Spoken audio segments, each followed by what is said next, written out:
लगभग 1 महीने बाद किसी ने रात में एक पहरेदार की हत्या कर दी। तो જ્યારે શિશુપાલ ન્યાય મંત્રી બને છે તેના આશરે 1 મહિના પછી રાજ્યમાં એક પહેરેદારની હત્યા થાય છે। सुबह होते ही यह बात चारों तरफ फैल गई।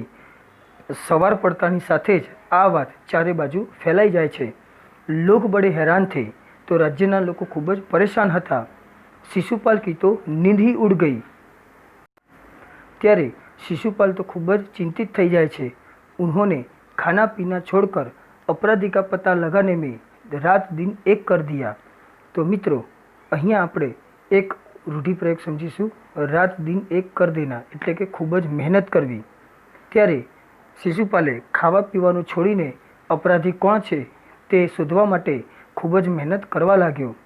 बहुत प्रयत्न करने के बाद जब अपराधी का पता चला तो शिशुपाल के आश्चर्य का ठिकाना न रहा। ज्यारे घणा प्रयत्नों कर्या पछी ज्यारे शिशुपाल ने खबर पड़ी कि अपराधी कोण छे त्यारे तेने खूब ज आश्चर्य थयुं। स्वयं सम्राट ने उस पहरेदार की हत्या की थी। तो ये जे पहरेदार की हत्या करनार ए कौन हता? स्वयं सम्राट अशोक हता।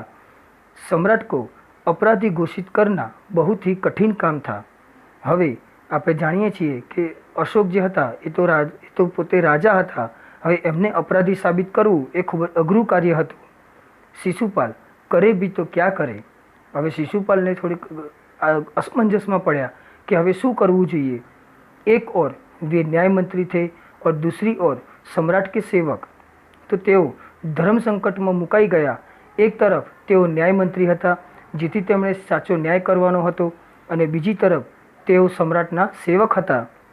परंतु न्याय की दृष्टि में सम्राट और साधारण व्यक्ति में कोई अंतर नहीं होता। आपणे जाणीए छीए कि शिशुपाल पोते ब्राह्मण हतो, तेथी तेने शास्त्रोनुं ज्ञान हतुं अने तेने खबर हती कि ज्यारे न्याय करवानो आवे त्यारे कोई राजा के सामान्य व्यक्ति में कोई अंतर होतुं नथी। अगले दिन शिशुपाल दरबार में पहुँचे। सम्राट अशोक सिंहासन पर बैठे हुए थे। त्यारे बीजा दिवसे शिशुपाल दरबार में जाए छे त्यारे सम्राट अशोक सिंहासन पर विराजमान होय छे। आते ही उन्होंने शिशुपाल से पूछा, अपराधी का पता चला? ज्यारे शिशुपाल आवे छे त्यारे तरत ज राजा एने पूछे छे कि शुं अपराधी कोण छे तेनी जाण थई? न्याय मंत्री ने साहसपूर्वक कहा, जी हाँ, चल गया। त्यारे न्याय मंत्रीए साहसथी जवाब आप्यो कि हाँ, कोण छे तेनी जाण थई गई छे। तो फिर उसे उपस्थित करो। त्यारे सम्राट अशोक तेने आज्ञा आपता कहे छे कि जे अपराधी छे तेने तमे हाजर करो। न्याय मंत्री कुछ रुके, फिर अपने उच्च अधिकारी को संकेत करते हुए बोले, धनवीर, इन्हें गिरफ्तार कर लो, मैं आज्ञा देता हूँ। त्यारे शिशुपाल न्याय मंत्री थोड़ीक वार ऊभा रहे छे अने पछी तेमना उपरी अधिकारी ने संकेत करता कहे छे कि हे धनवीर, आ व्यक्ति ने तमे गिरफ्तार करो, हूँ तमने आज्ञा आपू छूं। संकेत सम्राट की ओर था। ए शिशुपाल जे अपराधी सामे संकेत करे छे ए कोनी तरफ होय छे? सम्राट अशोकनी तरफ होय छे। दरबार में निस्तब्धता छा गई। मित्रों, अहीं एक रूढ़िप्रयोग छे, निस्तब्धता छा जाना, एटले चारे बाजू शांति फैलाई जवी। त्यारे दरबार में शांति फैलाई जाए छे। सम्राट का चेहरा क्रोध से लाल हो गया।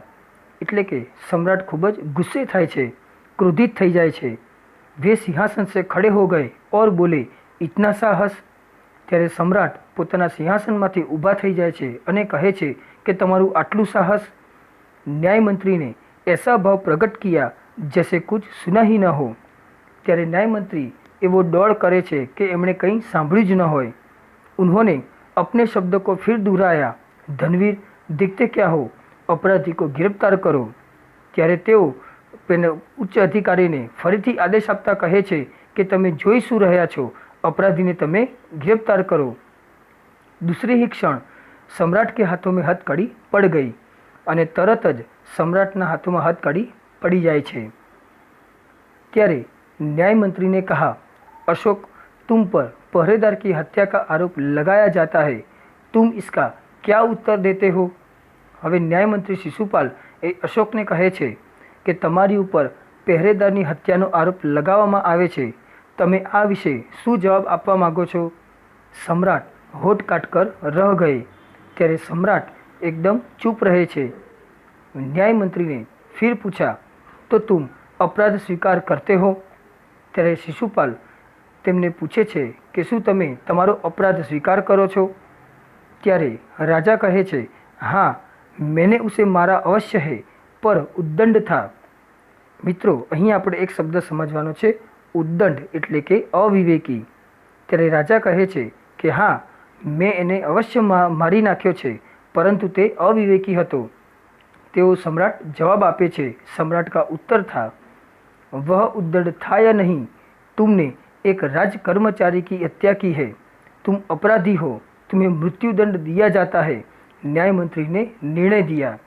ત્યારે શિશુપાલ ન્યાયમંત્રી તેઓ નિર્ણય આપે છે કે એ ઉદ્દંડ હતો કે નહીં, પરંતુ તમે એક રાજ કર્મચારીની હત્યા કરી છે, તમે અપરાધી છો અને તમને મૃત્યુદંડ આપવામાં આવે છે।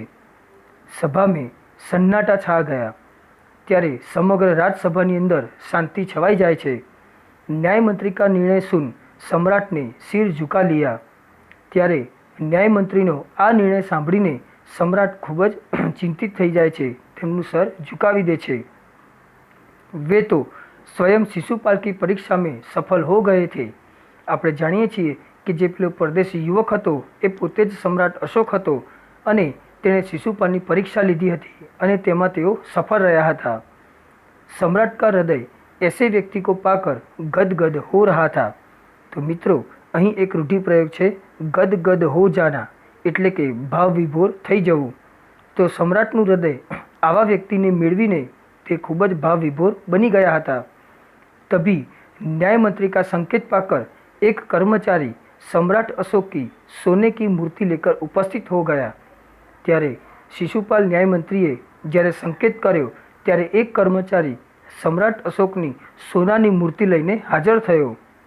न्याय मंत्री ने खड़े होकर कहा, सज्जनों, यह सच है कि मैं न्याय मंत्री हूँ और यह भी सच है कि अपराधी को दंड मिलना चाहिए, परंतु अपराधी और कोई नहीं, स्वयं सम्राट है। ત્યારે શિશુપાલ ન્યાય મંત્રી ઊભા થઈને બધાની સામે કહે છે, હે સજ્જનો, આ સત્ય છે કે હું ન્યાય મંત્રી છું અને તે પણ સત્ય છે કે અપરાધીને દંડ મળવો જોઈએ, પરંતુ अपराधी બીજું કોઈ નહીં परंतु स्वयं सम्राट છે। ત્યારે शास्त्रों में राजा को ईश्वर का रूप माना गया है, इसलिए उसे ईश्वर ही दंड दे सकता है। ત્યારે શિશુપાલ કહે છે કે શાસ્ત્રોની અંદર રાજાને ભગવાનનું સ્વરૂપ માનવામાં આવે છે, તો ભગવાન જ તેને દંડ આપી શકે છે।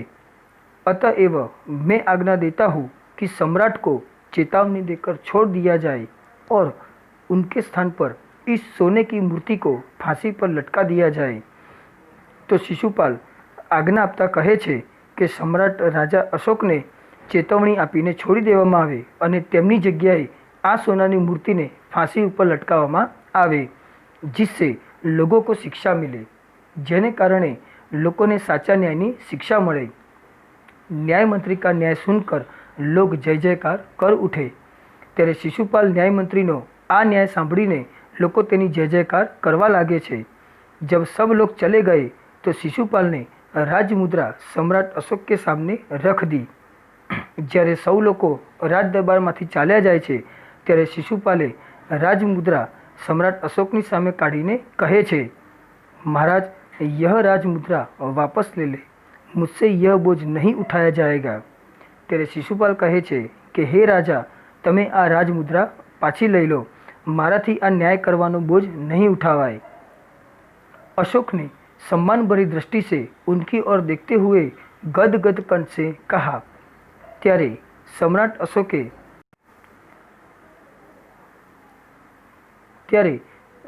अशोके सम्मान भरी दृष्टिथी તેમની સામે જોઈને ભાવ વિભોર થઈને કહ્યું, आपने मेरी आँखें खोल दी है, એટલે કે તમે મને સાચા ન્યાયની સમજ કરાવી છે। आपका साहस प्रशंसनीय है, કે તમે જે સાચો ન્યાય કરવાનું સાહસ બતાવ્યું છે તે ખૂબ જ પ્રશંસનીય છે। यह बोझ आपके अतिरिक्त और कोई नहीं उठा सकता, એટલે કે આ જે કાર્ય છે કે જે ન્યાય આપવાનું એ એ તમારા સિવાય બીજું કોઈ નહીં કરી શકે। ન્યાય મંત્રી નિરુત્તર હો ગए। ત્યારે શિશુપાલ ન્યાય મંત્રી કોઈ જવાબ સામે આપી શકતા નથી અને ત્યારબાદ તેઓ ન્યાય મંત્રી તરીકે રાજાના દરબારમાં કામ કરે છે। તો મિત્રો, અહીં આપણો આ પાઠ પૂર્ણ થાય છે। તો હવે આપણે જે નોટબુકની અંદર લખવાનું છે તેના વિશે વાત કરીશું। સૌપ્રથમ આ તમામ શબ્દાર્થ જે આપણે નોટબુકમાં સૌપ્રથમ ઉતારવાના છે। ત્યારબાદ જે આ મુહાવરે આપેલા છે ચોપડીમાં, તે મુહાવરે પણ સારા અક્ષરે તેમાં લખીશું। ત્યારબાદ સ્વાધ્યાયની વાત કરીએ તો મિત્રો, અહીં આપણે પ્રશ્ન પહેલો એક એક વાક્યમાં જવાબ, પ્રશ્ન બીજો સવિસ્તાર જવાબ, પ્રશ્ન ત્રીજો કે આ જે વિધાનો આપેલા છે એ કોણ કહેતા હૈ એટલે કે કોણ બોલે છે અને ક્યું એનું કારણ આપવાનું છે। પ્રશ્ન 4 વિરોધી શબ્દો, પ્રશ્ન 5 સમાનાર્થી શબ્દો। તે તમામ પ્રશ્નો આપણે સ્વાધ્યાયના લખીશું। મિત્રો, પ્રશ્ન નંબર જે 6 છે તેમાં મેં ચોકડીનું નિશાન કરેલું છે। એ પ્રશ્ન તમારે નોટબુકમાં લખવાનો નથી કે જે આપણે પરીક્ષામાં પૂછાતો નથી। ત્યારબાદ प्रश्न 7 તેની આપણે વાત કરીશું। તો તેમાં આપણે જોઈશું કે न्याय मंत्री के रूप में शिशुपाल को घोषित करते हुए सम्राट अशोक ने राज मुद्रा दी, इसका अर्थ है। तो आ एक वैकल्पिक प्रश्न है। तो तेनी अंदर साचो जवाब है ड कि यह तुम्हारे न्याय मंत्री होने की पहचान है। आ एक प्रश्न जवाब अहीं मैं आपी दीधेलो है, ते पण तमारे नोटबुक में लखवानो है। आभार।